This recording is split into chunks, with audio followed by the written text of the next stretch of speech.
At sabi ng ortho, in 1 week, kain lang muna ako ng soft diet.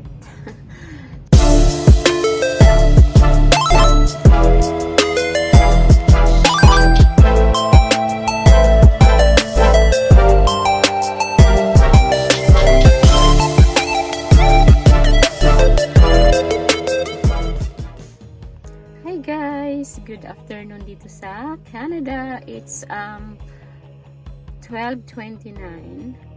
So, andito ako ngayon sa an orthodont test gagawa sa aking braces today. Galing na ako dito mga few weeks ago. So, today ilalagay nila yung aking braces. So, kung nakikita nyo, ang aking ngipin, ang pangit talaga. Diba? Kasi wala na akong ngipin dito. Kaya sila ay naglining dito, leaning side na kasi walang foundation sa gilid. So, ayan. 2 years na treatment. Alam niyo naman siguro kung yung mga naka-braces na, may experience na sa braces. So, sa akin ngayon pa lang kasi hinintay ko talagang hanggang kung hindi mag 40 saka pa talaga nag-iporsige na mag treatment na mag braces kasi ang pangit na talaga guys. So I'm excited kasi at least talagang nagawa ko na or talagang pinorsige ko na. And then, titingnan natin guys kung ano ang itsura ko mamaya. Mahaba-haba pa naman 2 years yung yung complete result talaga, pero at least ay mauumpisahan ko na. So diba, ayan dapat dati pa, pero wala pa kasi, marami kasi tayong mga priorities pa dati. So, ngayon, talaga ito na yung priority ko kasi ang pangit na tingnan.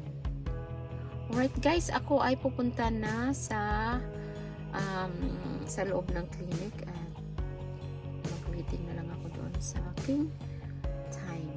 So, ayan, early tayo ng mga at least, dapat talaga early at least 15 minutes nasa clinic ka na para masikaso nila yung mga papers mo doon at reading ano na ng mga secretarial or ano ba, nurses doon. Anyway, so layo-layo rin kasi itong clinic ko, so it's like 21 minutes kapag walang traffic. But umalis ako ng bahay siguro mga 11:45 para mahaba-haba yung aking oras. So, we don't want to rush her. So, ayun na siya. Mahirap na yung panahon din ngayon. Maulan-ulan. At saka, mas mabuti na yung ahead of time nandito na tayo sa ating appointment. Hi guys! So, ayan. Dumating na ako sa bahay. Galing sa orthodontal clinic. So, ayan na nga. Ito na yung aking braces. Ang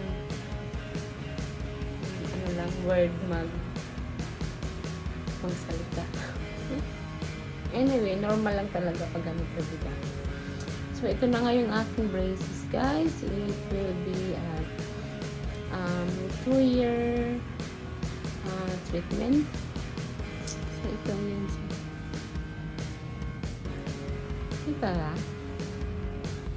Kasi nga ito din. So, hindi ko na isa-isahin ang pag-explain kung anong ginawa nila, but basta ito na yun siya. Tsaka marami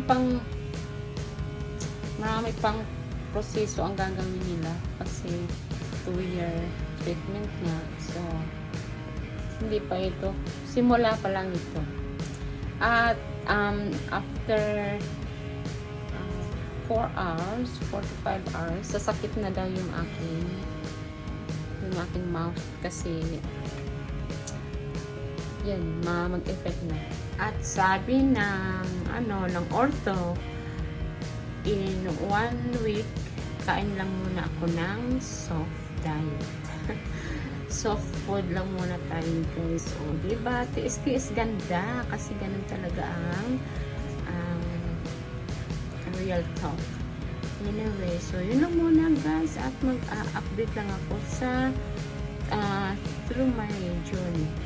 Kung ano ang aking mga pagbabago sa Philippines. So, ayan. Para lang muna tayong kabayo dito. Parang ganun. Okay. See you.